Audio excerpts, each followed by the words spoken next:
Coba Yai Haris, ini mantan Muhyiddin se-Lampung Tengah, ini presidennya Yai Haris.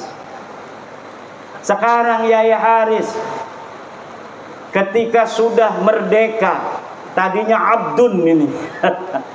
Orang kalau masih percaya kepada balai cucu Nabi, jiwanya akan merana, dibayang-bayangi oleh doktrin-doktrin yang tidak sesuai dengan ajaran Islam. Bahwa walaupun kamu sholat, kata Taufik Segaf, kamu puasa, kalau tidak ikut ajaran habaib, maka itu tidak akan diterima. Maka orang berilmu takut kewalat sama kabib, ilmunya, kitabnya diborongin aja ke tukang loak.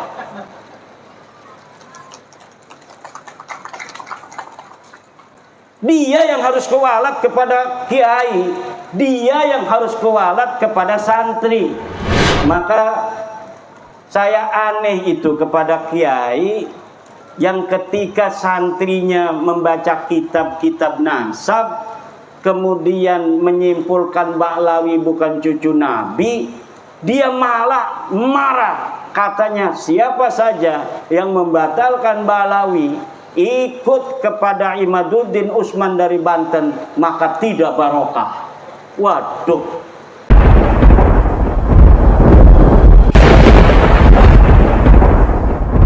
Manhum ulul albab, siapa ulul albab? Alladzina yastami'una al-qawla fayattabi'una ahsana. Orang-orang yang mendengarkan pendapat-pendapat orang, fayattabi'una ahsana, maka yang akan diikuti oleh dia hanya yang baik-baik saja. Pendapat boleh banyak, tetapi yang harus kita ikuti adalah pendapat yang al-ahsan. Ma huwa al-ahsan? Al-ahsan laisa bihasan. Baik saja tapi tidak ahsan. Kalau ulul albab, maka dia akan mengikuti pendapat yang ahsan, yaitu qaulun lahu dalil, pendapat yang ada dalilnya. Pendapat yang tidak ada dalilnya matruk, harus ditinggal. Ini baru ulul albab. Alladzina yastami'una al-qawla fayattabi'una ahsana. Apa saja kita boleh dengar di YouTube, pendapat tentang apa saja, tetapi yang harus kita ikuti hanya satu, yaitu ahsana. Apa itu?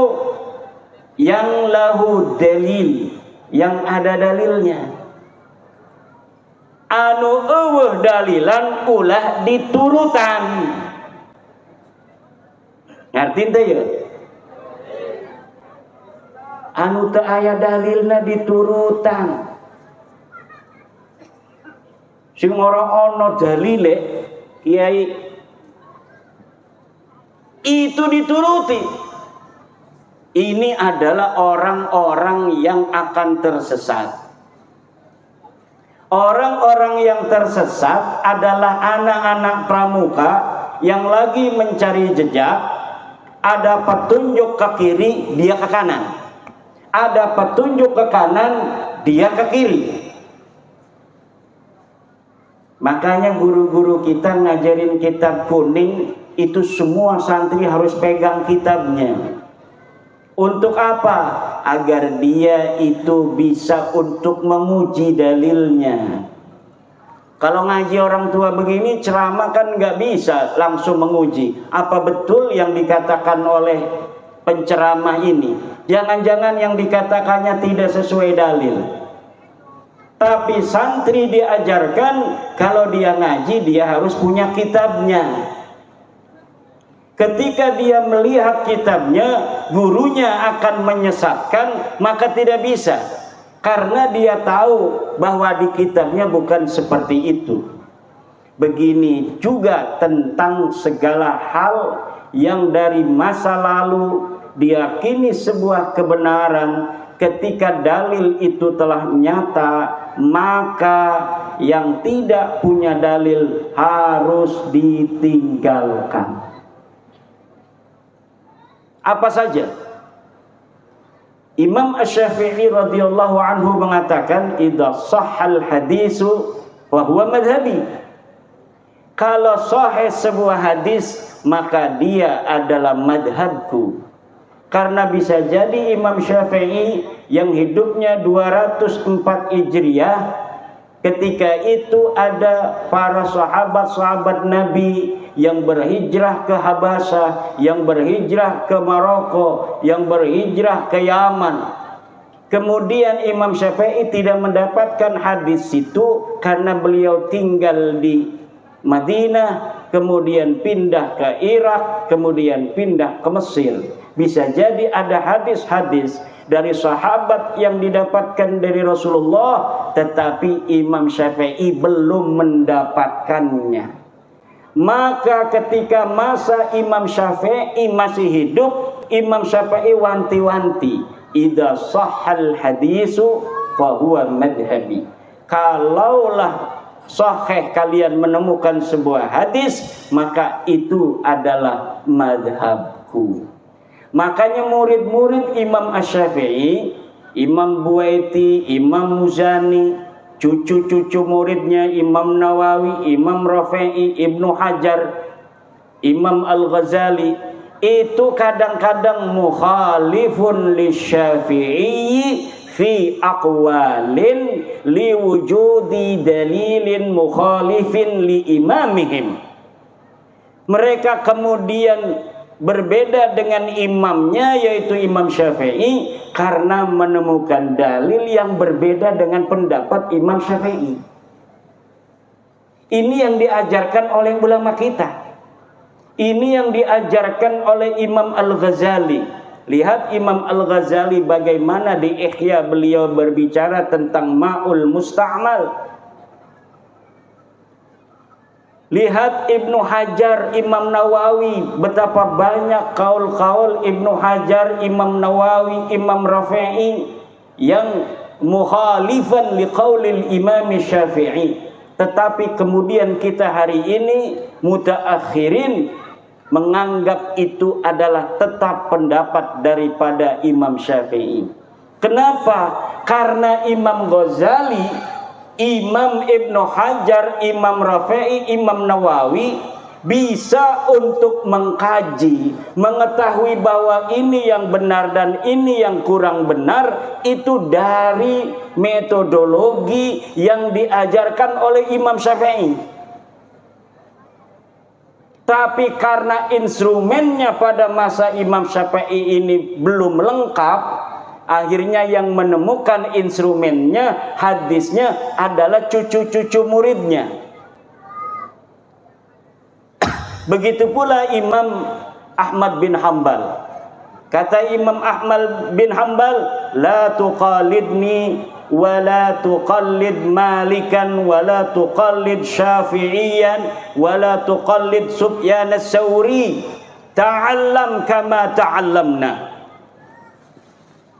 Jangan engkau taklid padaku, jangan engkau taklid pada Imam Malik, jangan engkau taklid pada Imam Syafi'i, jangan engkau taklid pada Sufyan as-Sawri, tetapi ta'allam kama ta'allamna, belajarlah seperti aku belajar, belajarlah seperti kami belajar. Ini ajaran Imam Ahmad bin Hanbal.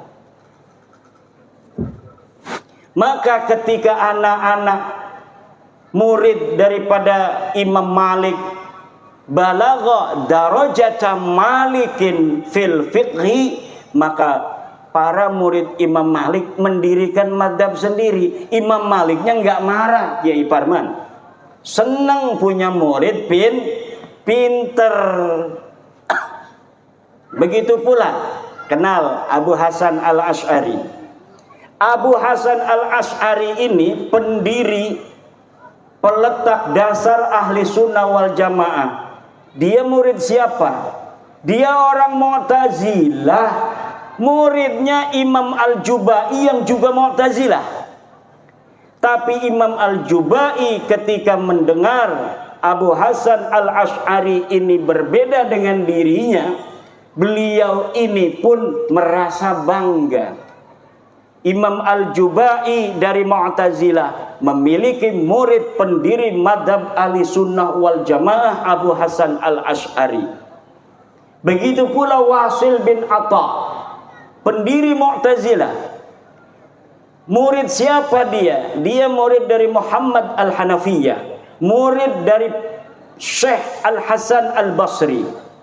Tetapi kemudian i'tazala 'anil Hasan, beliau beri'tizal dari Hasan al-Basri, artinya berbeda pendapat dengan gurunya. Jadi berbeda pendapat dengan guru dengan berlandaskan dalil, ini diajarkan di dalam tradisi kesejarahan ulama-ulama guru-guru kita. Imam Hasyim Asy'ari berbeda dengan Yai Bisri Sansuri dalam beberapa masalah fikih. Berbeda pula dengan Guru Mansur dari Jembatan 5, sama-sama orang NU. Enggak apa-apa dalam masalah hisab. Kemudian dengan Yai Mas Kumambang berbeda dalam masalah tong-tong. Jadi berbeda itu di dalam tradisi ajaran guru-guru kita, bukan berarti itu su'ul adab. Yang penting di dalamnya itu ada dalil, ada ilmu. Maka saya mengarang sebuah syair sholawat tawasul untuk Wali Songo. Di bait yang terakhir saya katakan, ya Rabbi bil khalil iftah kulla talibina waj'alhumu khairam minna wa khairal umami. Ya Allah, bil khalili, dengan barokah Syekh Khalil Bangkalan, iftah kulla talibina, buka hati santri-santri kami, waj'alhumu khairan minna, dan jadikan mereka lebih baik dari kami, wa khairal umami, dan sebaik-baiknya manusia. Ini adalah ajaran guru-guru kita. Dan sebenarnya bapak-bapak, sekarang ini kan ada orang-orang yang berpendapat berbeda dengan gurunya dalam masalah fikih misalnya. Itu kemudian dianggap dia tidak barokah. Kalau tidak barokah, harusnya Imam Syafi'i yang tidak barokah pertama kali karena berbeda dengan Imam Malik. Nanti Imam Syafi'i punya murid Ahmad bin Hambal, nggak mau ikut pendapatnya Imam Syafi'i. Imam Ahmad bin Hambal mendirikan pendapat madhabnya sendiri. Kalaulah tidak barokah, murid yang berbeda dengan gurunya, maka harusnya Imam Ahmad bin Hambal tidak barokah karena dia berbeda dengan Imam Asy-Syafi'i. Kalaulah Muhammad bin Ali Al-Hanafiyah, ini Muhammad ini Al-Hanafiyah, ini anaknya Sayyidina Ali, tapi dia tidak mau mengatakan dirinya Muhammad bin Ali bin Abi Thalib. Kenapa? Karena beliau bukan anaknya Siti Fatimah. Takut ketukar dengan Sayyidina Hasan Husain, disangka beliau anaknya Sayyidatuna Fatimah. Maka beliau menggunakan nama Muhammad bin Al-Hanafiyah. Muhammad anak laki-lakinya perempuan dari Bani Hanifah. Karena Sayyidina Ali menikah dengan perempuan dari Bani Hanifah. Kemudian lahirnya Muhammad Al-Hanafiyah, ulama besar. Kenapa ini Muhammad bin Al-Hanafiyah menjadi ulama besar yang menjadi sebagai panutan para imam-imam madhab berikutnya? Karena beliau hatinya begitu suci. Dari nama ini keberkahan luar biasa. karena beliau tidak mau namanya ini ketukar, takut nanti kalau Muhammad bin Ali bin Abi Thalib disangka anaknya Sayyidatuna Fatimah. Maka dari situlah ketawaduan dia, keberkahannya. Ibu bapak hadirin ma'asyiral muslimin rahimakumullah. Ada kiai dari Madura. Ini saya ngomong begini ini karena ada kiai dari Madura namanya Kiai Ja'far. Beliau ini lulusan Mekah. Kiai Ja'far lulusan Mekah. Kemudian beliau membaca kitab-kitab saya tentang nasabah Alawi, Kiai Haris. Dibaca oleh Kiai Ja'far, akhirnya Kiai Ja'far berkesimpulan yang sama bahwa Ba'lawi ini bukan cucu Nabi. Kemudian dilaporkan ke gurunya. Dilaporkan ke gurunya ke Mekah. Setelah dilaporkan ke gurunya ke Mekah, gurunya bikin voice note. Setelah bikin voice note, beliau bikin lagi voice note bahwa nanti akan saya buktikan sendiri bahwa betul-betul Ba'lawi ini bukan cucu Nabi. Ada lagi Yai Nur di Jawa Tengah, kiai yang murid-muridnya mendukung saya kemudian dimarahin. Murid-muridnya itu ketika membaca kitab bahwa betul dalam kitab Tahdhibul Ansab 345 Hijriah tidak ada Ba'lawi disebut cucu Nabi. Betul tahun 370 di dalam kitab Muntaqilatut Talibiyah tidak ada Ba'lawi disebut cucu Nabi. Betul di dalam kitab Al-Majdi 490 Hijriah tidak ada Ba'lawi disebut cucu Nabi. Betul di dalam kitab Asy-Syajarah Al-Mubarakah 597 Hijriah bahwa Ba'lawi bukan cucu Nabi. Betul dalam kitab Al-Fakhri 614 Hijriah bahwa Ba'lawi bukan cucu Nabi. Betul dalam kitab Al-Asili 700 Hijriah bahwa Ba'lawi bukan cucu Nabi. Betul dalam kitab As-Sabatul Muson 787 Hijriah bahwa Ba'lawi bukan cucu Nabi. Betul dalam kitab Umdatut Talib Al-Kubra karya Ibnu Inabah 828 Hijriah bahwa Ba'lawi bukan cucu Nabi. Dia selain membaca, dia kemudian memverifikasi di dalam kitab-kitab yang saya sebutkan. Akhirnya sekarang dia meneliti sendiri dan menurut Kiai Ja'far bahwa Ba'lawi ini memang bukan keturunan Nabi dan sebenarnya dia keturunan orang Syiah Ismailiyah. Ini kata Kiai Ja'far. Kiai-kiai yang lain juga di Jawa Tengah itu, Yai Nur Khatib, pengurus-pengurus NU, Surya NU, itu pengurus-pengurus PWI di Jawa Tengah yang sekarang ini sudah qat'iyan, sudah betul-betul hakul yakin bahwa Ba'lawi ini bukanlah daripada keturunan baginda Nabi besar Muhammad sallallahu alaihi wasallam. Itu pengurus-pengurus Surya PCNU. Jadi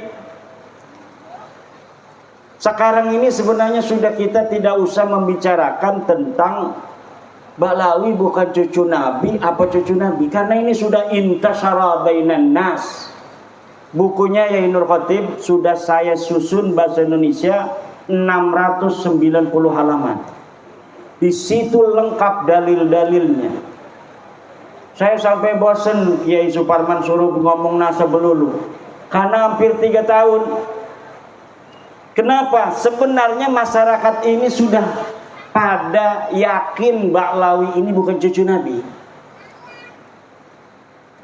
Sudah pada yakin semua. Kok masih ada yang bela? Nah, yang bela itu tinggal nunggu kecewa sedikit. Kecewa sedikit aja motornya dipinjam kemudian dijual, baru dia yakin ini betul kamu bukan cucu Nabi. Kalau misalnya dia minjem motornya nggak dikembalin. Kemarin ada juga itu di mana itu, di Madura. Habib nyolong motor, pakai sarung lagi nyolong motornya. Nah, kata orang-orang yang membela, Kiai, bukankah keturunan Nabi itu tidak maksum? Betul, tidak maksum. Kalau misalnya tidak maksum, berarti nggak usah ngomong-ngomong masalah akhlak, masalah kelakuan dari orang yang mengaku keturunan Nabi. Karena memang yang namanya manusia itu bisa berbuat dosa. Betul.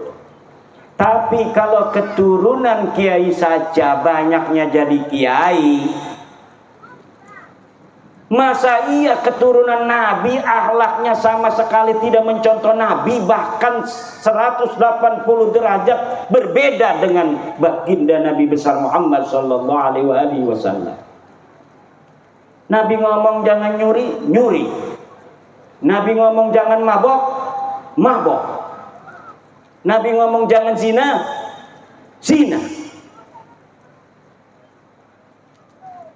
Nabi ngomong jangan memakan harta orang dengan batil. Dia colong HP orang, dia colong laptop orang. Teman saya ini kiai di pondok pesantren di Tangerang. Dia kalau ada tamu, kan orang namanya kiai, ada tamu itu dihormati. Kebetulan di mejanya ini ada laptop sama HP. Ini si Habib ini masuk. Ya, so ngomong begana begini. Minta duit. Masuk ke kamar kan mau ngambil duit. Pas masuk ke kamar, balik lagi ngasih amplop.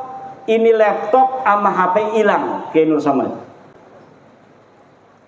Wah, HP saya sama laptop kemana? Enggak ada, dari tadi enggak ada laptop sama HP. Wah, saya naruh di sini katanya. Nah, untung dia rumahnya pakai CCTV. Akhirnya dia masuk ke ruang CCTV, dia lihat, ya bener dia orangnya yang nyuri itu HP dengan laptop. Ini yang terjadi. Ini sebelum bab nasab ini ya ini. Alhamdulillah setelah bab nasab ini menyebar ke seantero Nusantara, orang-orang yang dari Balawi yang dawir-dawir begini ini sudah tidak mendapat tempat. Sekarang siapa kiai-kiai kita sudah paham. Dia nakut-nakutin dengan kualat, enggak takut sekarang kiainya. Karena dia memang lebih mulia. Lah orang berilmu itu kemuliaannya nas, Kiai Suparman, jangan takut. Orang berilmu itu kemuliaannya dinas oleh Al-Quran, dinas oleh Al-Hadis.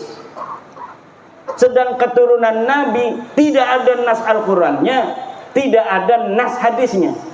Ini walaupun yang sahih, apalagi yang palsu kayak Balawi. Yang sahih saja, keturunan Nabi yang sahih, kewajiban mencintainya itu tidak dinas dalam Al-Quran, tidak dinas dalam Al-Hadis. Adanya dalam qaul ulama, seperti Sayyidi Syekh Abdul Wahab Asy'arani di dalam kitab-kitab tasawufnya. Tapi kalau kita cari dalilnya, di mana iya Syekh Abdul Wahab Asy'arani istidlalnya, ayatnya mana, hadisnya mana, tidak ada mustanadnya, tidak ada sandarannya. Tapi kalau ulama, kemuliaan ulama dinas oleh Al-Quran.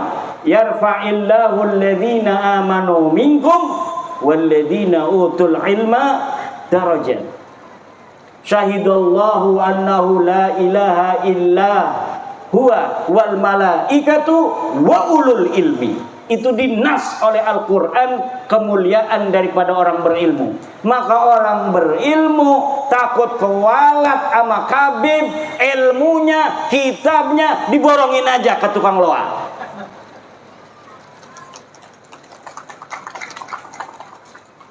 Dia yang harus kewalat kepada kiai, dia yang harus kewalat kepada santri.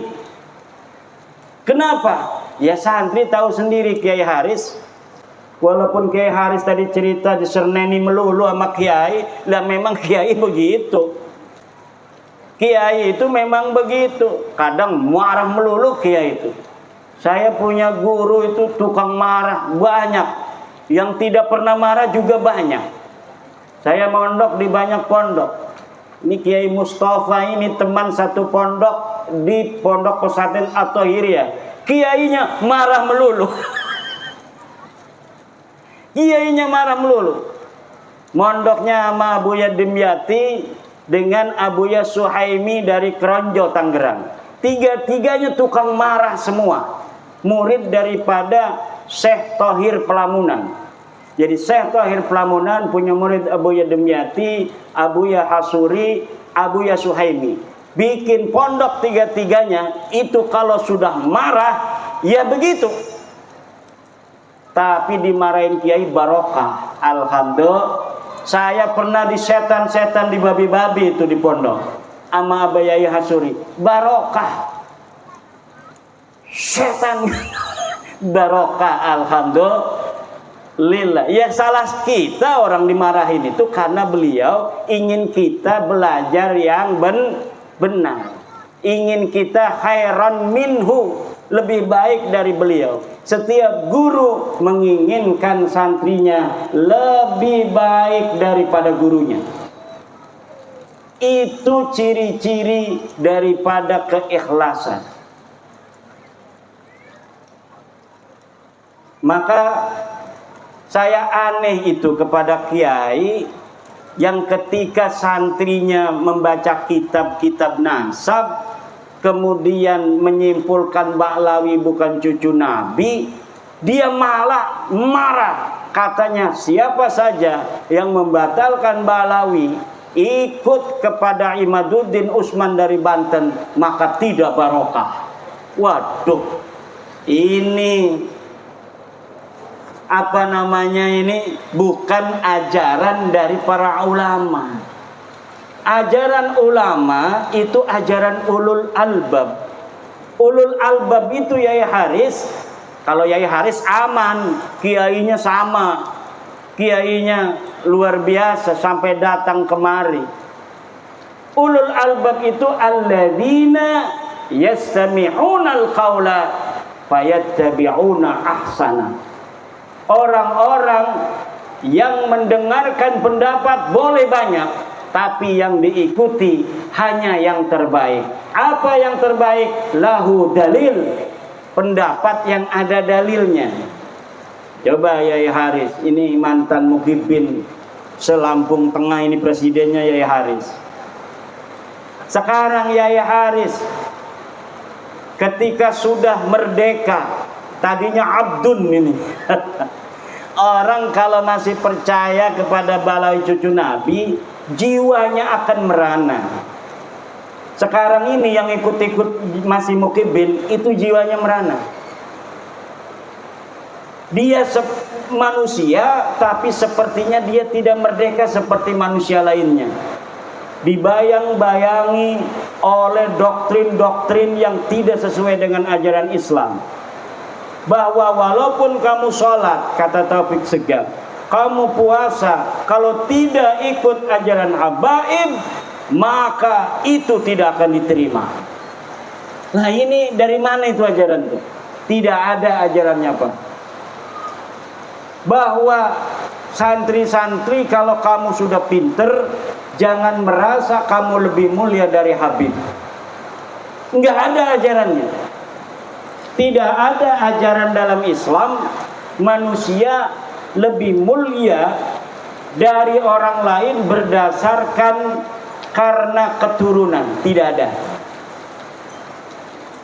Bu, tidak ada manusia lebih mulia dari orang lain berdasar keturunan dalam ajaran Islam. Dalam ajaran Islam, inna akramakum indallahi atqakum. Sesungguhnya yang paling mulia adalah orang yang paling bertakwa. Nih, dari kiai-kiai ini salat rawatibnya kan ada yang qabliyah asar 2 rakaat, ada yang 4. Nah, yang 4 ini yang akram karena dia lebih banyak pekerjaannya. Kalau misalnya ada yang tahajud 3 rakaat dengan witir, ada lagi yang tahajud 100 rakaat. Kan gak ada yang tahu ini. Yang sholat tahajud 3 rakaat enggak ngomong-ngomong sama orang, yang tahajud 100 rakaat juga enggak ngomong-ngomong. Tapi yang tahu itu kan Allah. Yang tahu semuanya Allah. Maka siapa yang lebih mulia di dalam pandangan Allah? Orang yang tahajudnya 100 rakaat. Kenapa?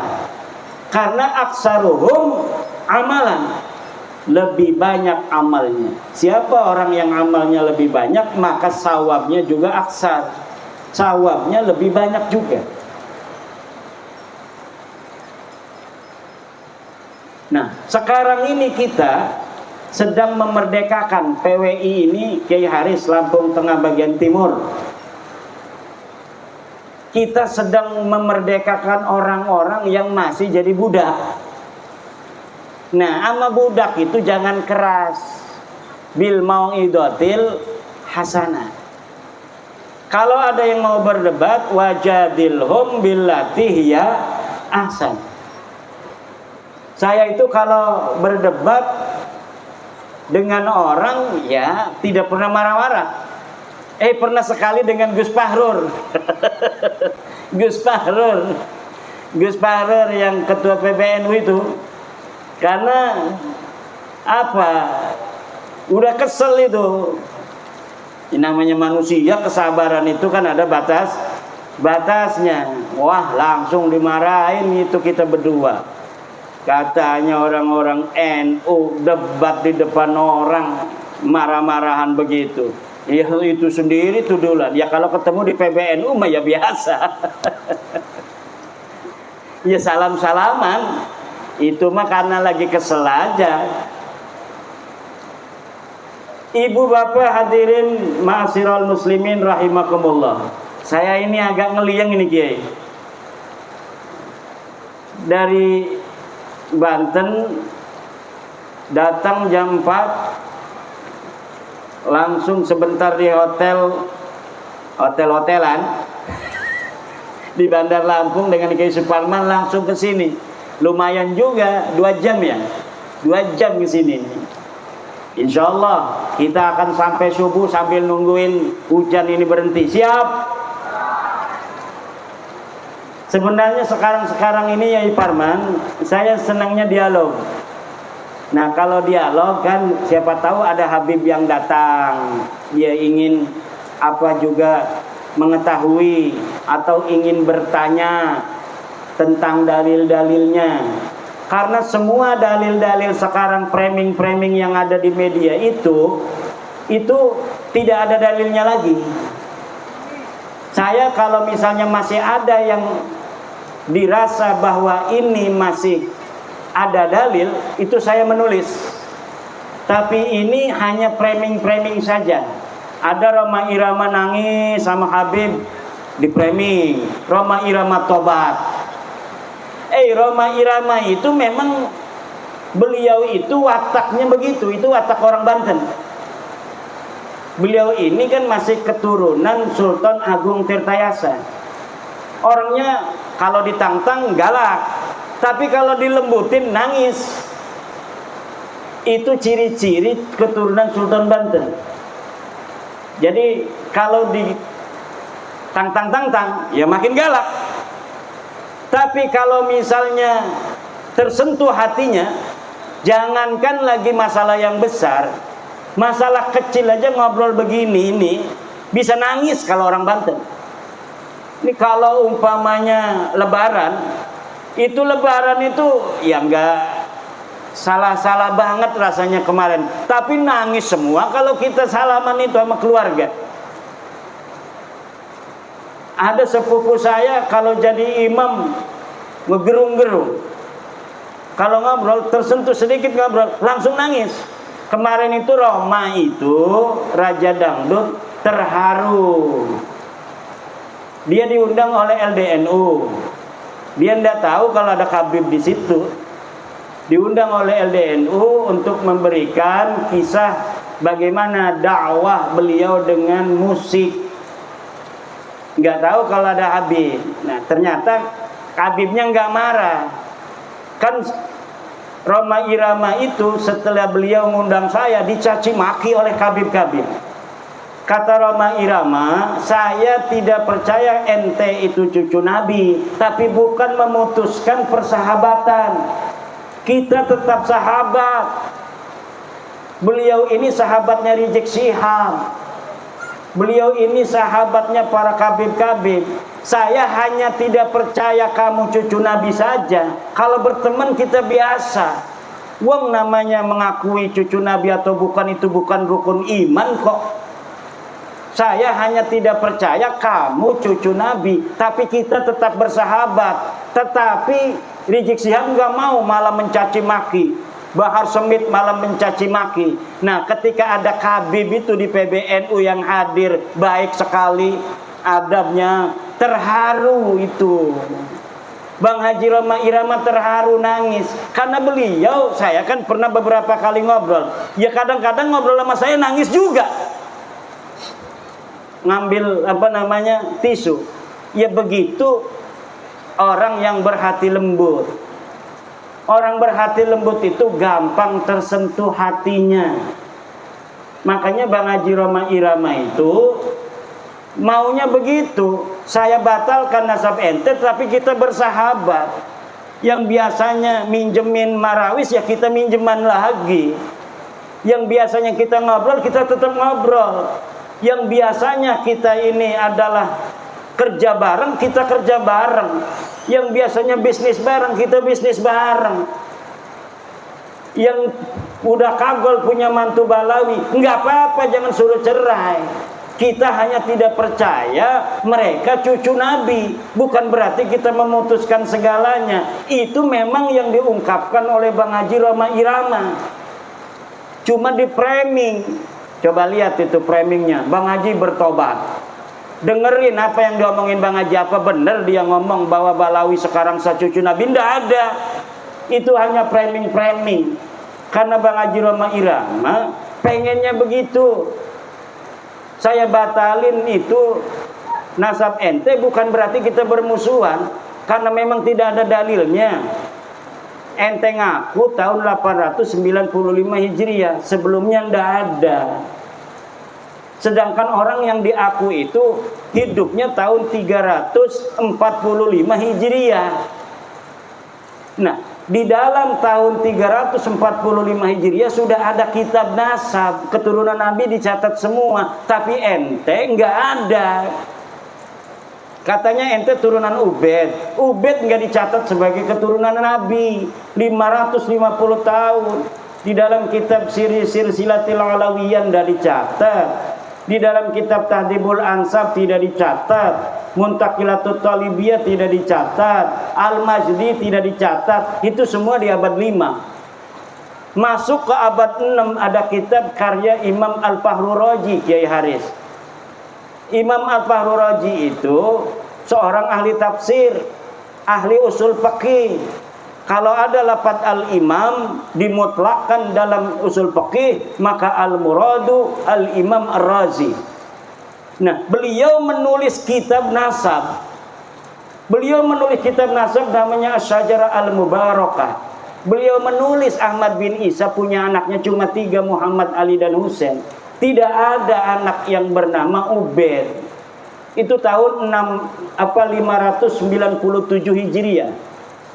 Kemudian muridnya penulis kitab Al-Fahri itu wafat 614 Hijriah.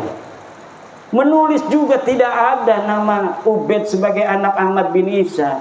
Kemudian kitab Al-Asili, kemudian kitab As-Sabatul Muson, kemudian kitab Umdatul Talib Al-Kubra. Semuanya tidak ada yang nulis bahwa Habib ini putune Kanjeng Nabi. Tidak ada. Lah lamun wis mengkono niku premen kita arep dikon dipaksa-paksa ngakui. Wong kita wis ngedeleng kita belaka. Premen maning ukur urusanane. Apa kita harus berbohong gitu demi kamu? Bahwa kamu cucu Nabi, walaupun kita nggak percaya kan nggak bisa. Jadi udah, kata saya, ini udah selesai. Bahwa ente bukan cucu Nabi. Tes DNA nya melenceng Ki Haris. Wong India, wong Kaukasus, bukan orang Arab, nggak ada keturunan Arab sama sekali jalur laki-lakinya itu. Nggak ada. Maka sudah beres saja biasa. Ayo kita bareng-bareng lagi. Yang biasanya datang tuh ke rumah saya jual minyak wangi, silakan. Saya bayarin 5.000. Yung minyak wangi 5.000 kok. Pengennya 500.000. Udah, ayo dagang. Kalau misalnya kita suka kepada barangnya, kita beli. Enggak, gara-gara ente Balawi kita suka barangnya, enggak beli, enggak bakal. Ayo kayak orang-orang biasa lagi. Bahwa ente bukan cucu Nabi itu sudah hakul yakin. Tajalla tajalliyan zahiran bayinan. Orang yang masih percaya itu dosa besar itu Kiai Suparman itu. Premen orang dosa besar yang menisbatkan orang yang bukan cucu Nabi diomong cucu Nabi. Itu ida bi Rasulillah. Walladzina yuduna Rasulullah lahum adzabun alim. Orang yang menyakiti Rasulullah itu akan mendapatkan siksa yang besar. Bagaimana coba orang yang bukan cucunya Nabi berbuat zina, minum-minuman, narkoba dan sebagainya, sering itu sekali ada di berita. Kemudian kita masih meyakini mereka sebagai cucu Nabi. Lalamun umpamane sing di nisbataken orang-orang soleh semua mah nggak banyak gitu. Tapi orang soleh iku mungkin bohong orang gede dosane itu. Tapi kalau sudah ini yang dinisbatkan orang-orang yang tidak pantas akhlaknya begitu, na'udzubillah, ini lahum adzabun alim. Se-Indonesia bersaksi semua tukang dawir minta duit. Udah terkenal sekali itu. Semua orang, kalau yang saya ketemui kiai-kiai ngomong, alhamdulillah Kiai Imad, gara-gara Kiai Imad sekarang tidak ada lagi yang keliling minta-minta, maksa-maksa minta duit. Itu hampir di setiap daerah. Sampai wakil Rais Am PBNU ketemu saya nggak mau sebut namanya, takut nanti dimarahin. Ketemu saya, Kiai Imad, setelah Kiai Imad ini nggak ada lagi tuh yang keliling-keliling ke rumah minta-minta duit katanya. Jadi yang didawir itu pengurus MWCNU, bukan hanya tingkat MWC, tingkat ranting, tingkat Suriah pun mereka berani dawir. Suriah, PBNU berani didawir sebelum bab nasab ini. Sampai-sampai itu Rais Suriah PWNU Jawa Tengah, Kiai Sodakoh, saya pernah lihat di YouTube-nya. Saya kangen nama Habib, katanya beberapa tahun ini nggak ke rumah-rumah saya. Saya pernah lihat YouTube-nya itu. Nah ini jadi bukan kiai-kiai kampung aja yang didawir Kiai Parman, sampai kiai PWNU, kiai PBNU itu juga kena dawir. Pertama saya untuk meneliti itu bukan karena dawir, karena memang saya itu tidak berada di daerah yang sering kena dawir. Di daerah saya itu memang tidak kayak di daerah lain. Habib ada, ke rumah saya juga ada, tapi nggak berani maksa gitu. Nah kalau saya dapat cerita di Banyumas, di Kebumen, itu maksa. Makanya kiai-kiai cerita. Nah saya itu meneliti nasab mereka bukan karena dawirnya, tapi karena kesombongan akhlaknya kepada kiai-kiai kampung, kepada kiai-kiai Nusantara. Ini yang membuat saya kemudian meneliti nasab mereka, dan ternyata sudah jelas bahwa mereka bukan keturunan baginda Nabi besar Muhammad sallallahu alaihi wasallam. Yai, udah setengah 12, ke Bandar Lampung 2 jam. Besok kita ada acara lagi, yang mau ikut dialog. Nah kalau dialog itu nanti tanya jawab. Kalau tanya jawab enak kan, ada biasanya bukan hanya bertanya itu kiai, ada yang curhat. Makanya nanti direkam itu yang curhat-curhat, untuk pembelajaran bagi masyarakat luas, bahwa inilah yang terjadi selama ini yang tidak diketahui mungkin oleh pemerintah. Kami adalah Laskar Sabilillah, pecinta Wali Songo dan para anbiya, pewaris peradaban Islam di Nusantara hingga berkibar bangsa Indonesia.